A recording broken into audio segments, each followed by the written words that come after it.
21 अप्रैल 2023 को डॉक्टर सुप्रिया में महिलाओं की उपस्थिति वैज्ञानिकों के रूप में, तकनीकी सलाहकार के रूप में, नीति विशेषज्ञों के रूप में किसी भी स्तर पर आप तलाशने का प्रयास करें तो आपको निहायत निराश करने वाले विज्ञान की सबसे जो वैश्विक संस्था है, उस वैश्विक संस्था के 1049 सदस्यों की सूची में सिर्फ 79 महिलाएं हैं जो उसका सिर्फ सदस्य हैं। वो नीति निर्णय की प्रक्रिया बनी, सिर्फ उसकी सदस्य। कितनी भारतीय महिला वैज्ञानिक हैं जिनके नाम से हम परिचित हैं, कितनी महिलाओं को हम जानते हैं विज्ञान में उनकी उपलब्धियों को। मंगलयान को महिलाओं की मदद से अंतरिक्ष तक पहुंचाया गया, ये बात आम भारतीय जनता ने तब जानी जब विद्या बालन ने रीडिंग नोट करते हुए मिशन मंगल जैसी फिल्म बनाई। नहीं तो किसे पता था कि विद्या बालन जो थी उनकी सहायता कर रही थी उतने बड़े वैज्ञानिक की जिनके नाम पे हमने जाना कि उन्होंने मंगलयान को भेज दिया अंतरिक्ष में। उसके अलावा जो उतनी महिलाओं की टीम थी और उनकी जो गुणवत्ता थी, उनकी जो टेक्निक थी, और सच में वह फिल्म देखते हुए आपको महसूस होता है कि महिलाएं जितनी बेहतर प्रबंधनकारी होती हैं, जितनी बेहतर साइंटिफिक नॉलेज होती है उनके अंदर, जिस तरह से वह चीजों को संयोजित करना जानती हैं, उनकी इन तमाम क्षमताओं का, उनकी तार्किक क्षमताओं का, उनकी शारीरिक क्षमताओं का इस समाज को जितना उपयोग करना चाहिए था, वो उपयोग यह समाज नहीं कर पाया। तो इसमें फेल्योर उस महिला का नहीं, फेल्योर इस समाज का है। जब डकहाइम ये कहते हैं कि suicide is a social failure, तो विमेन की जो स्थिति है वह एक सोशल फेल्योर का नहीं है। अगर सामाजिक और सांस्कृतिक स्तर पर इस तरह की निर्मितियां की जाती जिसमें महिलाओं की तार्किक क्षमता को हम स्वीकार करते, उसे रेखांकित करते, उसे प्रोत्साहित करते और उसे बराबर का मनुष्य मानते, तब शायद स्त्रियों की स्थिति हमारी सामाजिक व्यवस्था में वह नहीं होती जो आज है।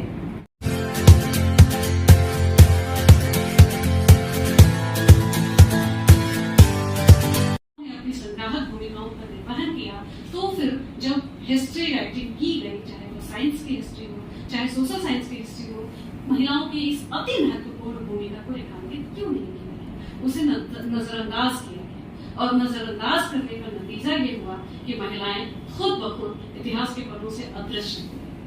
और आमतौर पर जो हम घरों में नॉर्मली सुनते हैं लोगों के साथ कि हाउसवाइफ के बारे में जब हम बहुत सतही तरीके से ये कहते थे, आखिर तुम करती क्या हो, पूरे दिन क्या करती हो, टीवी देखती हो, कार्टून देखती हो, सीरियल देखती हो, करती क्या हो? तो आखिर तुम करती हो क्या करती हो कि संकल्पना उस युग के देन है जिस युग में महिलाओं की भूमिकाओं को नगण्य कर दिया, और वहां से शुरू हुई भूमिकाओं की परिभाषा। एक जो प्रोडक्टिव भूमिका थी, एक जो नॉन प्रोडक्टिव भूमिका थी, और महिलाओं द्वारा की गई सारी भूमिकाओं को नॉन प्रोडक्टिव भूमिकाओं की श्रेणी में डाला गया, और पुरुषों द्वारा किए गए समस्त कार्यों को हमने प्रोडक्टिव भूमिकाओं में लिया। इसीलिए इतिहास आदि मानव ने बनाया, युद्ध आदि मानव ने लड़े, विज्ञान के सारे आविष्कार भारतीय और वैश्विक स्तर पर पुरुष वैज्ञानिकों ने किए, जो कुछ भी हुआ वो सब का सब पुरुषों ने किया। लेकिन उन पुरुषों को जन्म देने वाली, उन पुरुषों से प्रेम करने वाली, उन पुरुषों की पत्नी माओ की भूमिका निभाने वाली, उन पुरुषों के साथ बराबर कंधे से कंधा मिलाकर चलने वाली उन महिलाओं की भूमिका का क्या स्थिति जो है इससे थोड़ी भिन्न है। स्त्री अध्ययन एक ऐसा विषय है, अपने आप में एक ऐसा अनूठा विषय है जो स्त्रियों के द्वारा और पुरुषों के द्वारा, स्त्री और पुरुष दोनों के द्वारा स्त्रियों की सामाजिक, सांस्कृतिक, राजनीतिक एवं आर्थिक स्थितियों के अध्ययन की शुरुआत करता है। और इसकी शुरुआत 1980 के दशक में हुई ICSSR के बैनर के तले, और ये इस बात को महसूस किया गया 1974 में जब टुवार्ड्स इक्वालिटी रिपोर्ट संयुक्त राष्ट्र के मंच पर प्रकाशित हुई। तो उस टुवार्ड्स इक्वालिटी रिपोर्ट में इस बात को बहुत महत्वपूर्ण बिंदु के रूप में रेखांकित किया गया कि स्वतंत्रता प्राप्ति के इतने सालों बाद भी हमारे देश में महिलाओं की स्थिति कमोबेश वही है, उनकी स्थिति में कोई परिवर्तन नहीं आया है। और बल्कि जब शोध किए गए इस संबंध में, तब यह पता चला कि शैक्षिक स्तर पर, राजनीतिक प्रतिनिधित्व में, आर्थिक उपक्रमों में एवं सामाजिक सांस्कृतिक जीवन में महिलाओं की स्थिति का अवमूल्यन हुआ है। और यह अपने आप में चिंताजनक बात थी, जिसे 1974 में इस महत्वपूर्ण ऐतिहासिक दस्तावेज ने हमारे समक्ष प्रस्तुत किया। और तब इस बात की जरूरत महसूस की गई कि दुनिया के जितने भी विकासशील देश हैं, जिसमें सिर्फ भारत ही नहीं था, बल्कि कई ऐसे देश थे जहां पर महिलाओं की स्थिति कमोबेश वही थी, उन तमाम देशों को अपने देश के विकास प्रक्रियाओं में महिलाओं को शामिल करने की आवश्यकता है, ताकि महिलाओं को बराबरी का दर्जा समाज में प्राप्त हो सके। और तब 1975 से 1985 तक का जो दशक था, उसे अंतर्राष्ट्रीय महिला दशक के रूप में घोषित किया गया। और हर देश के सरकार से यह अपील की गई कि वह अपने देश में, अपने नीति निर्णयों में, अपने विकास प्रक्रियाओं में महिलाओं को शामिल करें, महिला विषयक मुद्दों को शामिल करें और एक जेंडर संवेदनशील समाज के निर्माण की तरफ हम बढ़े।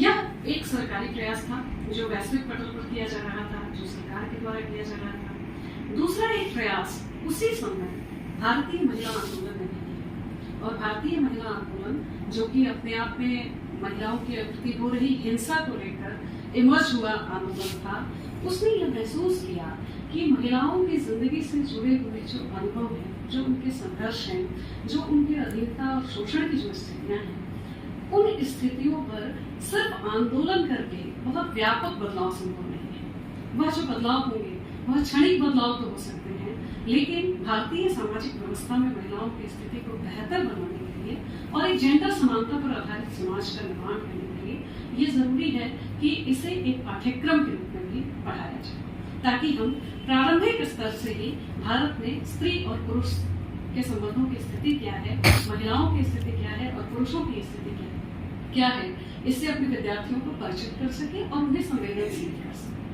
आमतौर पर यह जो उद्देश्य था इस विषय को प्रारंभ करने का, इसके साथ यह विषय प्रारंभ हुआ और बहुत हद तक इसमें बहुत सफलता प्राप्त। आज अगर हम 34-35 सालों बाद इस विषय पर बात कर रहे हैं, इस विषय के अनूठे बल पर बात कर रहे हैं, तो यह अपने आप में एक उपलब्धि है। लेकिन इसके साथ ही एक संशय भी था और जैसा कि हम कहते हैं कि बहुत सारे शंकाओं के बीच में इस तरह के डिसिप्लिन, इस तरह के विमर्शों के लिए जगह बन रही थी, क्योंकि स्त्री अध्ययन एक ऐसा विषय नहीं था परंपरागत विषयों की तरह कि बस शुरू हो गया और हम उसके इतिहास को पढ़ रहे हैं, उसके बारे में जान रहे हैं, महिलाओं के बारे में बहुत जिसको कहते हैं वस्तुनिष्ठ तरीके से हम बातचीत कर रहे हैं। यह एक ऐसा विषय तो था नहीं, यह एक ऐसा विषय था जो आंदोलन से उपजा यह अस्मिता के विमर्श से उपजा हुआ विषय था, चाहे वह स्त्री अध्ययन हो, चाहे वह दलित अध्ययन हो, चाहे वह अल्पसंख्यक अध्ययन हो।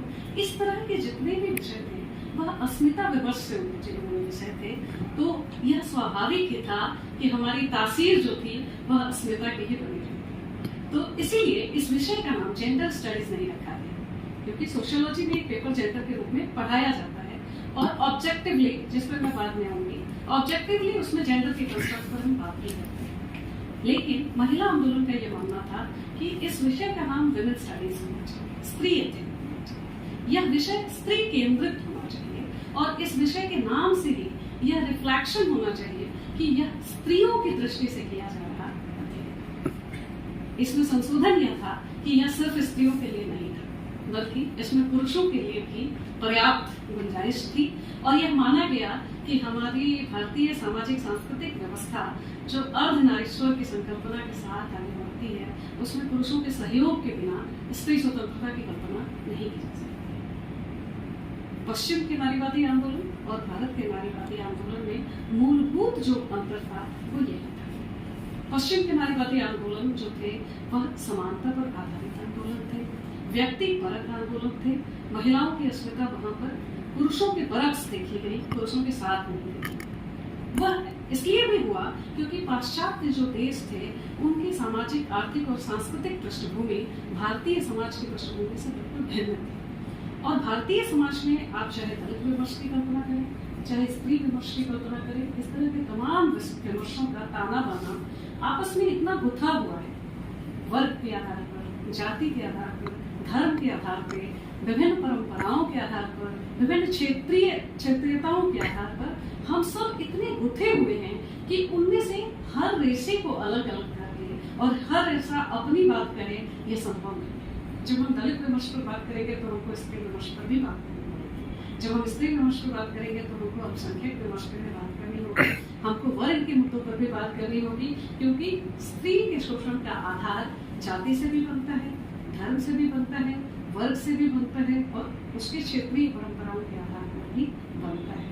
तो इसलिए इस तरह के विषय की का अनूठापन, इस विषय की संभावना और इस विषय के समक्ष सबसे बड़ी चुनौती भी यही रही कि कैसे स्त्री अपनी अस्मिता की लड़ाई और अपने संघर्षों के लिए जिससे लड़ने जा रही है, उस लड़ाई में उसका परिवार, उसका समुदाय, उसके पिता, उसके भाई, उसके प्रेमी, उसके पति उसके समक्ष थे, जिनसे लड़ना संभव नहीं था।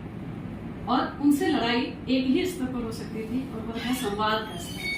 संवाद के स्तर पर भारतीय स्त्री विमर्श ने अपनी शुरुआत की और इस बात को स्त्री विमर्श में स्थापित करने का प्रयास किया कि यह जो पूरी सामाजिक व्यवस्था है, जिसके बारे में आम तौर पर यह कहा जाता है कि हमारे समाज में स्त्रियां बहुत शोषित हैं, स्त्रियों का बहुत उत्पीड़न हो रहा है, स्त्रियां बहुत संघर्ष कर रही हैं। मैं स्त्री अध्ययन के विद्यार्थी होने के बावजूद इन सब बातों से इत्तेफाक नहीं रही।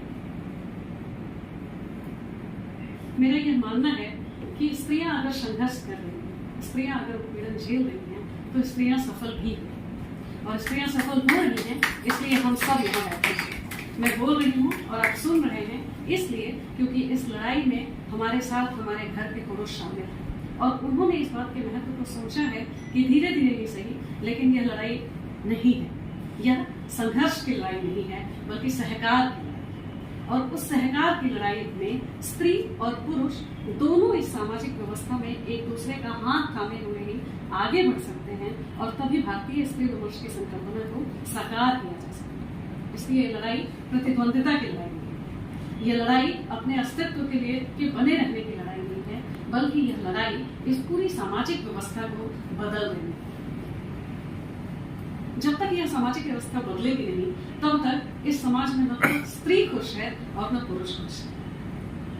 और यह अपने आप में भ्रम है, बहुत बड़ा भ्रम है कि पुरुष जो है इस व्यवस्था में बेहतर स्थिति। मैं ये मानती हूँ कि जब व्यवस्था ही अपने आप में शांतिपूर्ण नहीं है, जब व्यवस्था ही अपने आप में हिंसक है, चाहे वह पितृसत्ता की व्यवस्था हो, चाहे वह जाति आधारित व्यवस्था हो, चाहे वह वर्ग आधारित व्यवस्था हो, जब व्यवस्था ही अपने आप में हिंसक व्यवस्था है, तो उस हिंसक व्यवस्था में रहने वाला कोई भी व्यक्ति, चाहे वह स्त्री हो चाहे वह पुरुष हो, वह दोनों ही के दोनों मुक्त नहीं है और दोनों में से कोई भी बहुत प्रबलस नहीं है। हाँ, यह जरूर हुआ है कि सामाजिक सांस्कृतिक व्यवस्था ने कुछ ऐसी सांस्कृतिक निर्मितियों का निर्माण कर दिया, ऐसी सामाजिक व्यवस्थाएं कायम कर दी जिसमें पता नहीं कब कैसे किन कारणों से स्त्रियों को पुरुषों से कम माना जाता है। और महत्वपूर्ण बात यही है कि माना जाना और होना विज्ञान की दृष्टि से दो अलग अलग सत्य हैं और मैं अपनी बात की शुरुआत इसी बात से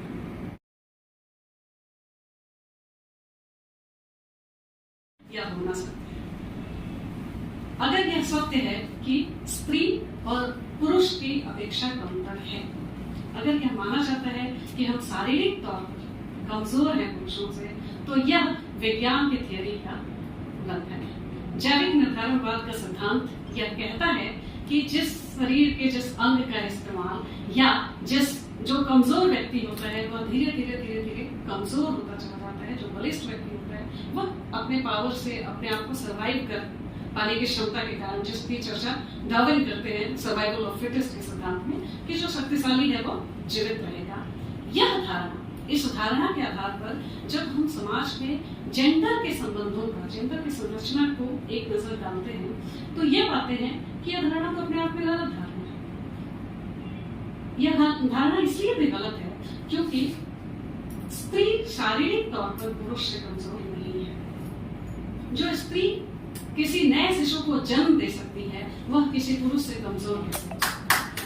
जब वह सृष्टि के निर्माण के महत्तर दायित्व का निर्वहन कर रही है तो वह पुरुष से कमतर कहीं भी नहीं है। यह वह पुरुष समाज है जिसने स्त्री को एहसास दिलाया है कि तुम कमजोर हो, और यह कमजोर बने रहना स्त्री के अपने मनोमस्तिष्क में इस बात का बने रहना कि मैं कमजोर हूँ, मैं कुछ नहीं कर सकती हूँ, मेरे अंदर कोई ताकत नहीं है, यह दरअसल उस पुरुषवादी वर्चस्वशाली विचारधारा को प्रोत्साहन देता है, जिसके तहत उस जेंडर संबंध का निर्माण होता है, जिसमें स्त्री कमतर और पुरुष बलिष्ठ होता है। सदियों से अगर हम थोड़ा पीछे जाएं, मैं यहाँ पर एंगल्स को कोट करना चाहती हूँ। आप सब लोग मुझसे ज्यादा सुविजन है, आप लोगों ने एंगल्स को पढ़ रखा है। एंगल्स ने एक बहुत अच्छी किताब लिखी, the origin of private property, family and state, परिवार, राज्य और निजी संपत्ति की। उस पुस्तक में एंगल्स बहुत स्पष्टता के साथ एक बात कहते हैं कि हमारी सामाजिक व्यवस्था में स्त्रियों का दोयम होने के पीछे जो सबसे बड़ी वजह थी वो यह थी कि स्त्रियों ने रिप्रोडक्शन की प्रक्रिया में मां बनना स्त्री की ऐतिहासिक हार, और उसको वह मॉर्गन नामक एंथ्रोपोलॉजिस्ट की दी हुई थियरी से स्पष्ट करने की कोशिश करते हैं। और वो कहते हैं कि फर्ज कीजिए कि कभी न कभी तो ऐसा जरूर हुआ होगा कि स्त्री और पुरुष एक सहयात्री के रूप में जीवन यात्रा पर निकले होंगे। थोड़ी देर के लिए अगर हम इसे कहानी भी मान लें और आदम और हवा की कहानी की तरफ बढ़ते जाए कि आदम रहे होंगे और हवा भी रही होंगी उनके साथ, और उन्होंने जीवन का सफर तय किया होगा। जब जीवन का सफर तय हुआ और जब वो आगे बढ़ रहे थे, तब उसमें से कोई भी छोटा या कोई भी बड़ा नहीं था। दोनों बराबर थे, दोनों बराबर के शिकार करते थे, दोनों बराबर कंदमूल इकट्ठा करते थे, दोनों सर्वाइवल के लिए जो भी पद्धतियां उस समय रही होंगी उन सारी पद्धतियों में दोनों ने बराबर की सहभागिता की। और उस बराबर की सहभागिता को करते करते करते जो बात मैं चंद लम्हों में कह रही हूँ उसे घटित होने में न जाने कितने वर्ष लगे होंगे, लेकिन एक ऐसा समय आया होगा जब स्त्री गर्भवती हुई होगी और उसके पार्टनर ने बहुत खुशी खुशी यह कहा होगा कि तुम जिस शारीरिक अवस्था में हो उस शारीरिक अवस्था में अब ज्यादा ऊंचा चढ़ पाना, शिकार कर पाना, लंबी दूरी तय कर पाना तुम्हारे लिए संभव नहीं, इसलिए तुम यही ठहरो, शिकार मैं करता और जो मैं करके लाऊंगा वो हम दोनों मिलकर खाएंगे। रिश्ता तो बंधुत्व का रहा होगा, रिश्ता तो प्यार का रहा होगा और यह कॉन्ट्रैक्ट भी प्यार पर ही हुआ होगा। जब पुरुष शिकार करने जाने लगे और स्त्रियां अपनी गर्भावस्था के कारण, अपनी शारीरिक स्थिति के कारण एक जगह रहना शुरू कर, तो स्त्रियों का स्वभाव है, इस किताब में भी मैंने कुछ चर्चा की है कि जहाँ स्त्रियां रहती हैं वहां बसाहट अपने आप हो जाती है। तो जो स्त्री जहाँ ठहरी होगी और पुरुष जब शिकार के लिए गया होगा तो वह स्त्री बैठी तो नहीं होगी, उसने जरूर कुछ न कुछ किया होगा। जिस जगह पे थी उसने पहले ये युक्ति लगाई होगी कि आसपास कंदमूल है क्या, बेशक मैं पेड़ पे नहीं चढ़ सकती लेकिन कंदमूल तो मैं ला ही सकती। उसने कंदमूल इकट्ठे किए होंगे।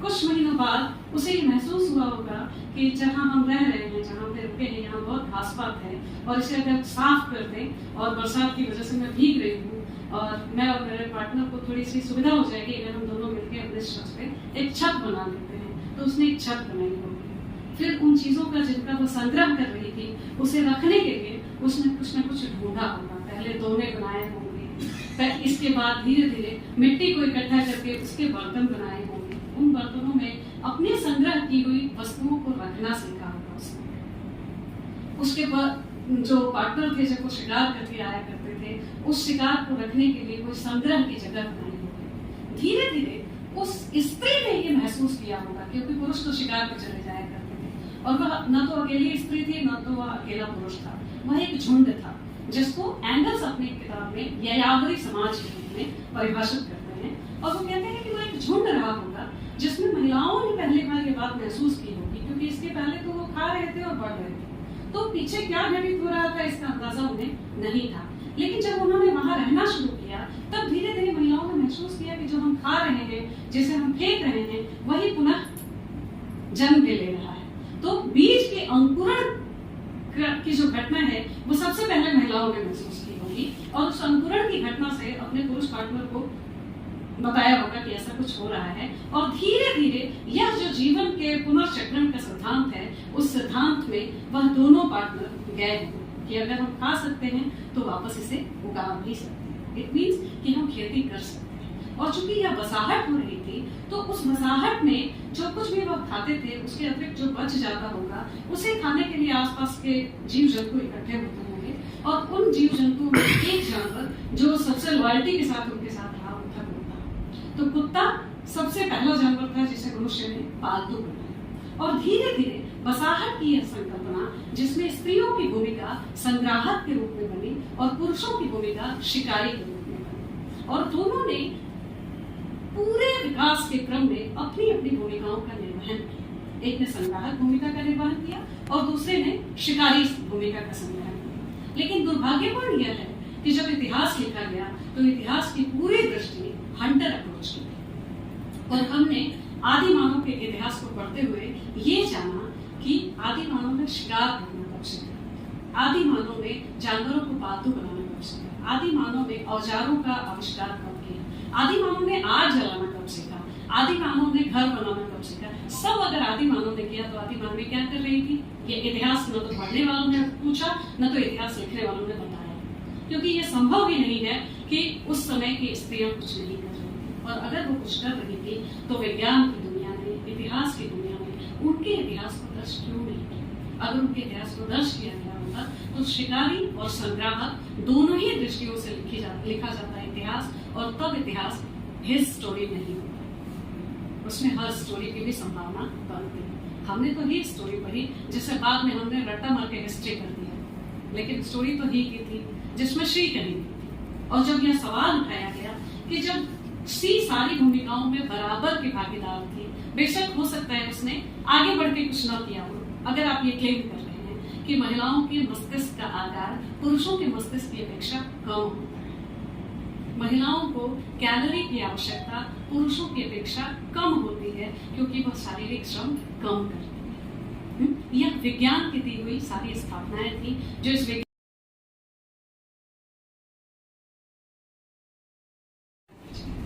हमने साइंटिफिक नॉलेज को प्रोडक्टिव नॉलेज माना, हमने डिसिप्लिन्स के बीच में भी एक विभेद पैदा किया। हमने ये माना कि साइंस के जो स्टूडेंट हैं, जो आईआईटी के स्टूडेंट हैं, जो मेडिकल के स्टूडेंट हैं, जो टेक्नोलॉजी के स्टूडेंट हैं, उनकी समाज को आवश्यकता है। क्यों?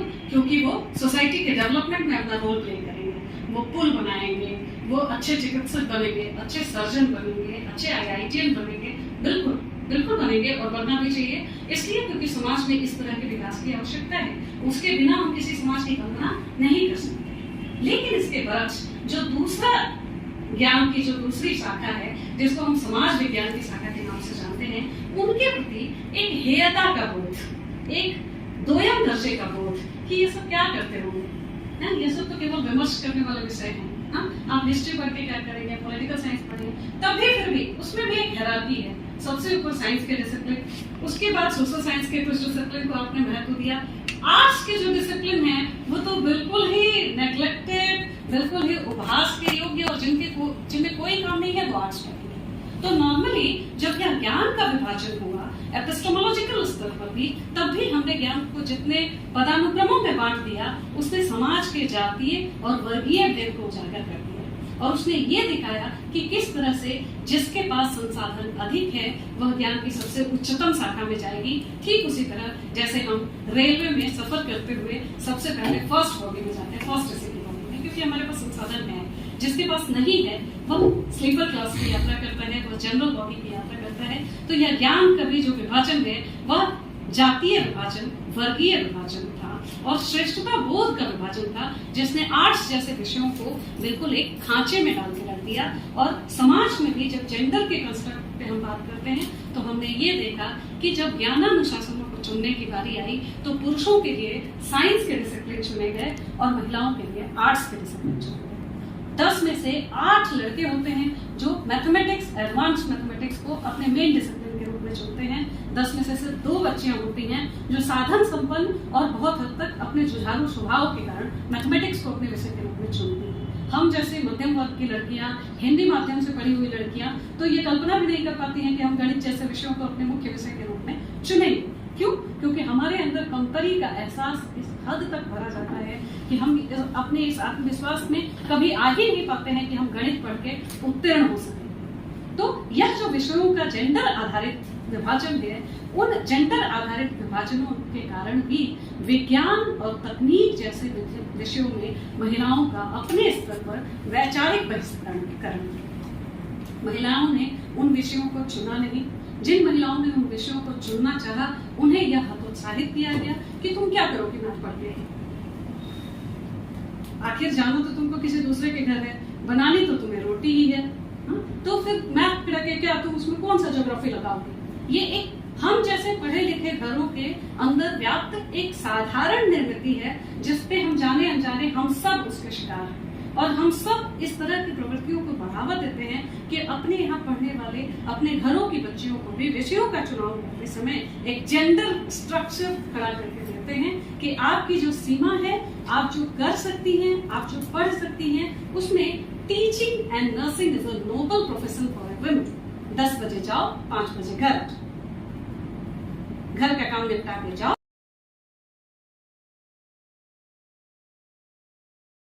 क्या जो स्वभाव था उसको वो मिला, उसको शिकार करना था, मारना था, तो वो कुत्ता लेके गया। और इसको जिराना था, पालना था, पति को भी पालना था, बच्चों को भी पालना। इसके हिस्से में गाय पड़ी।